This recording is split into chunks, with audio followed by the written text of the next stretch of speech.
Hi, welcome back to another video. So if you remember the iPod that I got for free from World Computer Exchange, I was volunteering, they gave it to me. Well, I went back there and they had a whole bunch of tablets and an iMac that I brought home to fix at home. So here they are. We have this Samsung tablet, which you can see it uses a proprietary charger. It looks like an Apple 30-pin charger, but it's not. And this is pretty old device. It's pretty clearly not worth buying a charger for, so this is probably just going to end up being e-waste. This is an iPad Mini 1. It boots and it boots up and it works. It's a 16 gigabyte model on iOS 9, but I'm going to downgrade it to iOS 8 to make it run a little bit better. These are two Nook e-readers. They are really kind of gross, especially this one. We need to test these, wipe them, etc. Have a original Surface Pro. This one is a 512 gig model, no type cover or anything. Another Surface Pro. Oh, that sounds a little bit broken. Okay, is it supposed to do that? I don't know. Is it supposed to have two positions? Anyway, it's 128 gig model. It comes with this type cover, which looks like an aftermarket one. This is pretty poorly made, but I'm sure it works. Surface RT, which this is not going to be a very useful device, but it's at least worth testing. It's kind of neat, even if it is a pile of trash. And then this iPad 2 or 3, because it's got a... Wait a minute. Oh, this is an iPad 1. Oh, that's very interesting. Let's take this case off. 64 gigabyte iPad 1. This thing is absolutely useless, but look at it. It's this is super cool, even if it's useless like the Surface RT. Anyway, let's get to testing. I'm going to this iPad 1. I'll plug it in. See if we get anything. Nice thing about the iPad 1 is it doesn't support iOS 7, so there's no way it can be iPad locked. Oh, Apple logo. That's not a good sign. Well, probably has a bad battery, which is... I don't really feel like working on an iPad. It's outside of my skill set. Anyway, I'm gonna let that sit. Let's try one of these Nooks.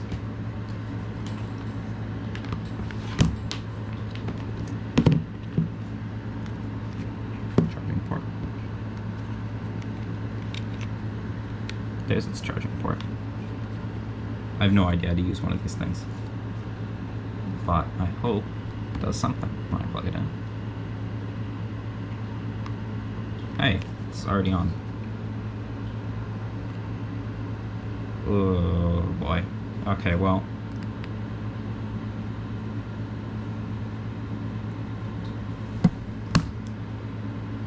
This screen is gross.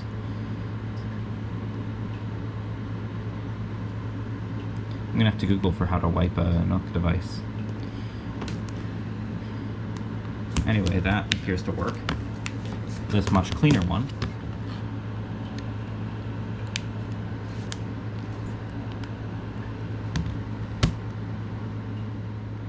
Doesn't do anything immediately. I'll put that with the iPad. Well, let's try the 128 gig Surface Pro first.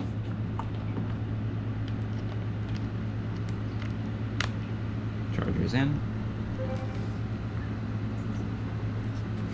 Was that the Surface that made that noise? Oh boy.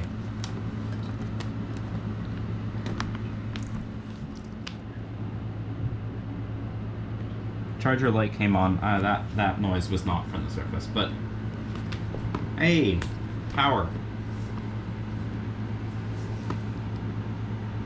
Ooh, okay. It's got a fresh copy of Windows 10-ish. So let's set this up. Okay, it's got set up. It's got a Core i5 4200U, 4 gigs of RAM, 128 gig SSD, and it's running Windows 10 21H1, which I can update to 22H. Is there 22H1 now? Definitely 21H2 I can install. So it's, okay, there's a lot of updates. It says it has 100% charge. Let's see if it stays on when I unplug it. Hey, battery seems to work. So I'm just going to let that update on the battery. I'm going to take this awful keyboard, use it to test the other Surface Pro. Oh.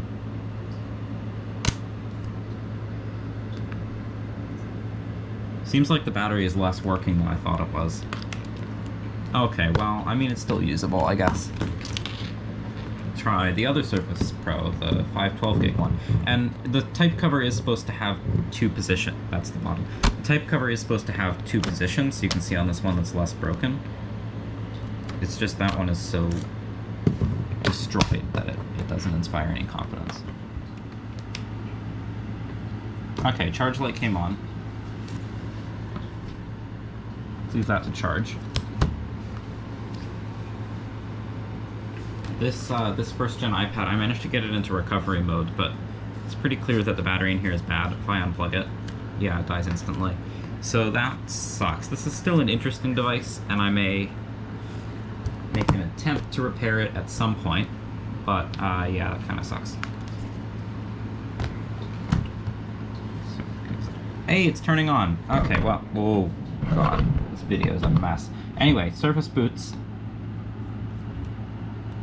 God damn.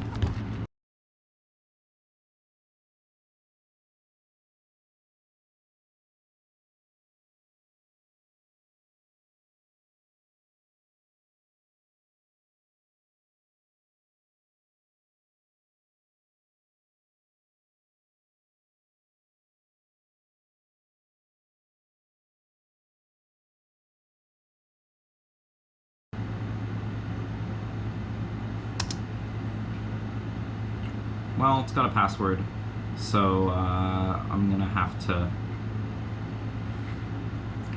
install Windows on this thing. Let's get a Windows installed. USB port is on the other side. Okay.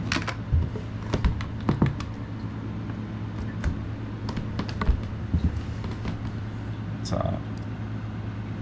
move this thing into the menu.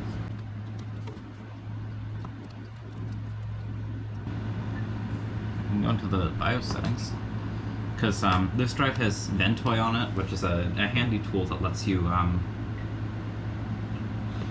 you copy a bunch of ISOs to a drive, and then when you boot from that drive, it gives you a menu that lets you choose which one to boot from.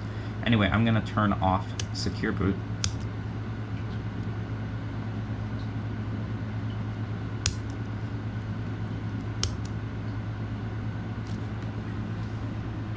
Oh, it's red.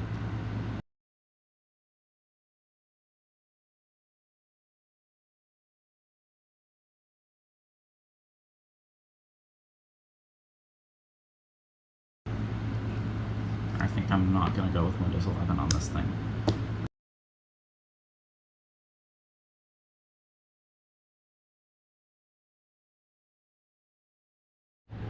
Okay, so this one's OS installed.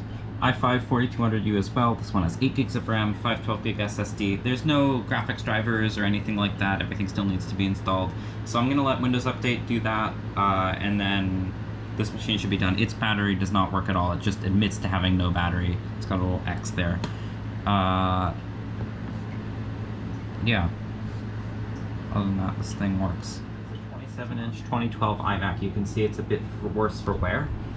First of all, there's a crack in the screen there, which has tape over it to stop you from cutting yourself. And the stand doesn't really hold its position. Like if I tilt it upward and let go of it, it flops back down. But it should work. Plugged it in. This is the first power-up in my possession. It's supposedly running 10.13. Hey! Okay, I'm gonna have to get a keyboard and mouse.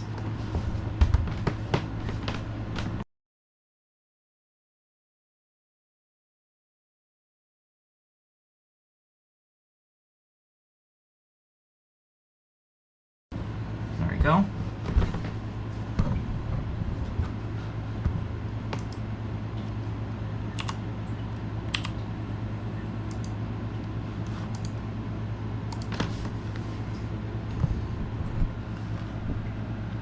Oh, it's actually 2013. So that's nice. 2013 may be able to run Big Sur officially. I'm gonna have to Google that. That's an ancient version of Chrome. Probably hasn't turned on since this copy of macOS was installed 5 years ago.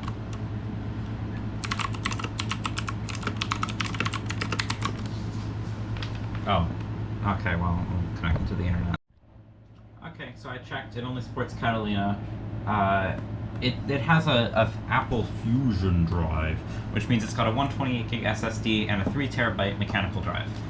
And I think that the way it would have been configured in software out of the factory and the way it's set up right now is to have them sort of logically appear as a single drive and use the SSD as a cache. I think that especially for a boot drive, it would make more sense to just install the operating system on the SSD and format the hard drive for storing large files and let people make their own choices about what files they want on what drive. And wow, this thing is running off. Oh, actually, that is the fault of my mouse service. Don't blame the computer for that. Okay, well, let's get Catalina installed. Disk utility. I'm sorry for the... There you go. You can see that now. Now, you can see the separate drives.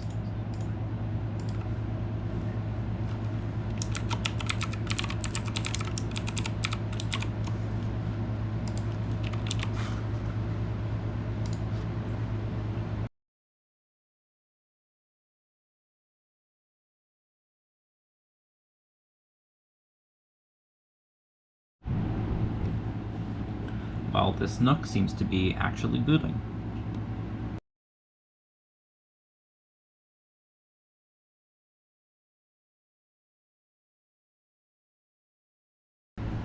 So I did some Googling the way you do it. Device info, erase and deregister device.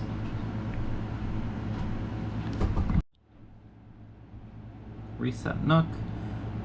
You are not currently connected to the network. Network connectivity is required to you can't wipe it without an internet. Oh boy. You need an internet connection to wipe it. What a great design. Anyway, I'm gonna connect it to my internet.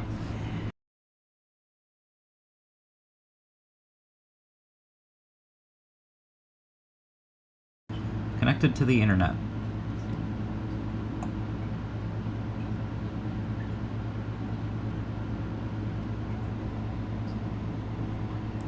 I am connected to a network. I swear to God the servers are... oh boy, I'm gonna be mad if the servers are down and it means you can't wipe it anymore. Do I have network access? Oh, it runs Android.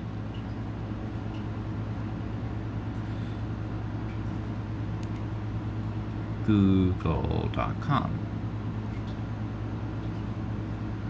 Yeah, I have internet connect.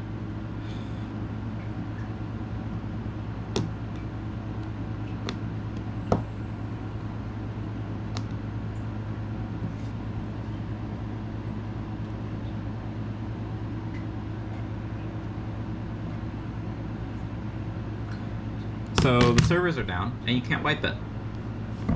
What a genius design.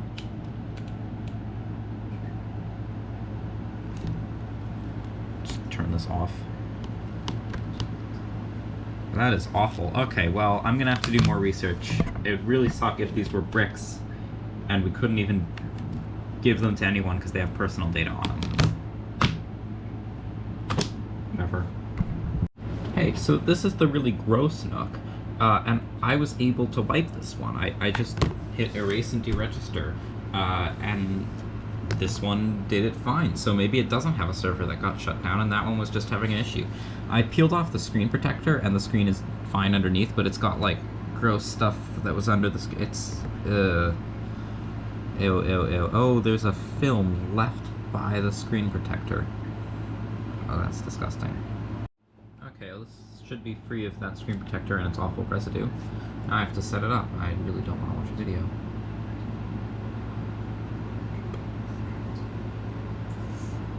I don't know what you do if you're not in the US.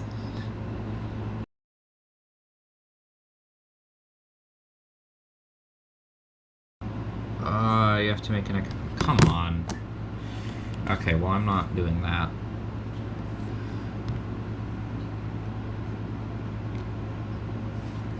Let's investigate this one.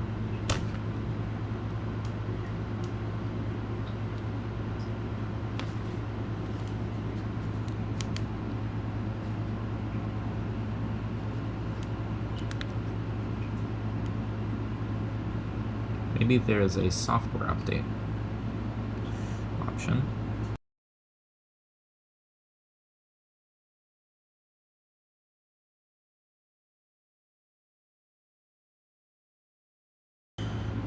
At least I got one of them working. Can't say that I have been impressed with these devices. Super locked down. This Surface still not finished updating, but the iMac is finished installing. I'm sorry, it's kind of difficult to film the screen of a 27-inch iMac that is permanently pointed down, but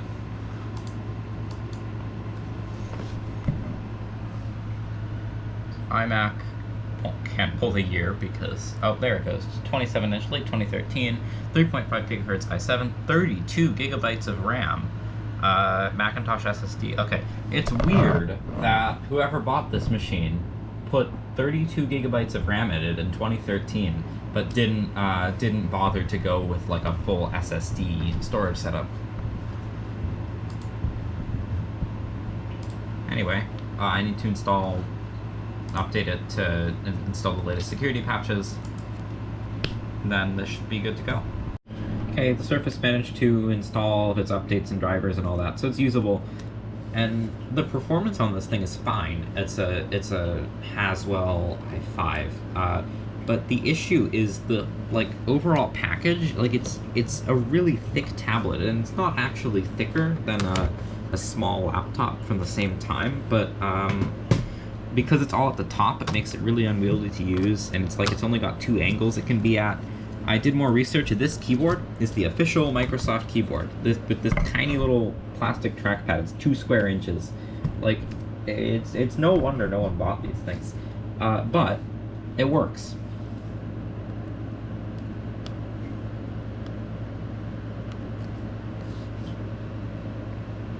Battery doesn't work, but the rest of it works. So now we move on to the Surface RT. And this thing, as cool as it is, as a 32 gig model, by the way, in brand new condition, looks like it didn't receive much use at all, which doesn't surprise me. Don't know why anyone would want to use these things extensively, but yeah, as cool. The Surface RT is interesting. It's useless. I just kind of want to get it working for the fun of it.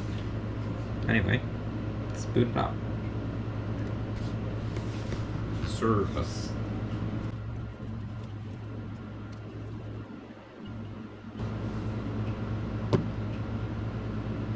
Oh well.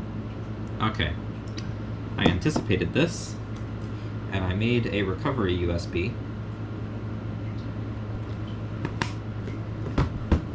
Which I have. I think it's this one. So I believe I need to hold volume up as I turn it on.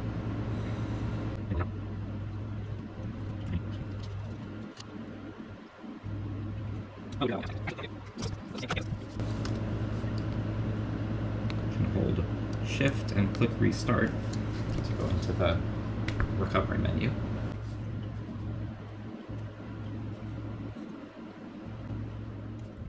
I think I'm going to choose English instead of Espanol or Francais. Yes, keyboard. Troubleshoot. Now I need to figure out what to do.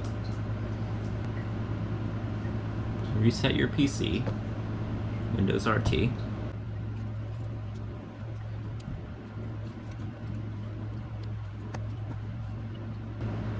And hopefully when that's done, I will have a freshly wiped, unusable, 10-year-old dead-end tablet.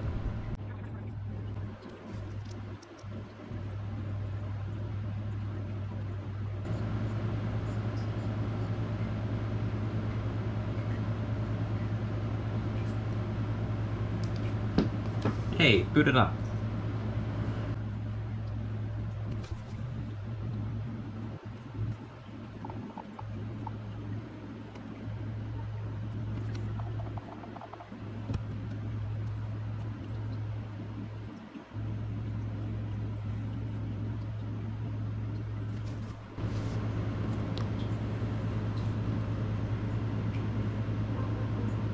Crap, it's gonna make me make a Microsoft account.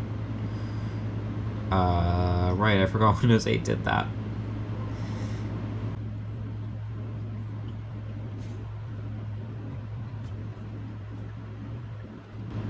Okay. There we go. Oh, it still remembers the net. I may have to reset this again just to avoid setting it up with a Microsoft account. Thanks, Microsoft! Well, fortunately, I didn't actually have to deal with reinstalling it again. I just rebooted it, and then I went through the setup and got to the user creation screen really fast before it had a chance to reconnect to Wi-Fi. So I can safely remove that. Well, here we are, in the wonderful world of Windows RT. You can't pull up the... I thought Windows RT let you use the desktop. Turns out it doesn't. Anyway, I gotta figure out how to do updates if the servers are even still up, which they probably are. How do I do that? Oh, I see.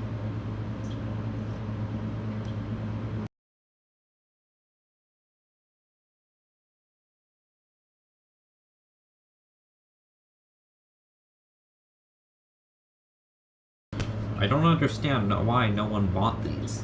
They're so great, they've got such great UI design, the software is very usable. It's not full of bugs. So, this is going to be sort of a conclusion. What I managed to get working, what I didn't. These two Nooks, it's absolutely infuriating. They both turn on, their hardware is all fine, but I just can't manage to use these for their intended purpose as an e-reader. This one is the one that wouldn't factory reset. I discovered that can't factory reset properly because it has outdated certificates on it that mean it can't connect to the Barnes & Noble servers, and there's a software update you can install that would fix that, except the problem is you can't install a software update normally because it can't connect to the servers, and Barnes & Noble you can download from their website some files that you copy to it, but then there's no button in the operating system to just make it install an update. You just have to put it on sleep mode and leave it there for a few minutes, but it's been here for several hours and it hasn't installed the update. And then this one, I mean, it works. It's just, you can't set it up without an account. You can't make an account without a credit card. As far as I can tell, it doesn't let you just copy PDFs to it. Can't use time zones outside of the US. It's just kind of useless, which really sucks. Surface RT, also useless. Oh, go away, OneNote. Jesus Christ. Okay. Less useless, though. Like, this thing, as terrible as it is, none of the very small number of things it can do are locked out. And, the Windows 8 built-in PDF reader is actually pretty decent. This makes a better e-reader than the actual e-readers. That's that. Surface Pro, 512 gig. This one, bad battery, but it otherwise works. Surface Pro, 128 gig. That works fine. Hello? Whatever, it's off. But this one works. iPad 1 that doesn't work. Needs a new battery. And then I did the downgrade of this, first-gen iPad mini off camera. This is now running iOS 8. 8 point, not focusing, but you can see 8.4.1. And then this Samsung tablet, well, I didn't test because I don't have a charger for it. I'm not going to get a charger because it's not worth it. And then the iMac, got a fresh install of macOS that's up to date. So, yeah, all in all, I mean, wasn't entirely a success, but it also wasn't entirely a failure. I mean, this iPad works, the Surface Pros, especially the one with the good battery, work. So, yeah, could be worse, could be better. I'm really mad about the Nooks, though.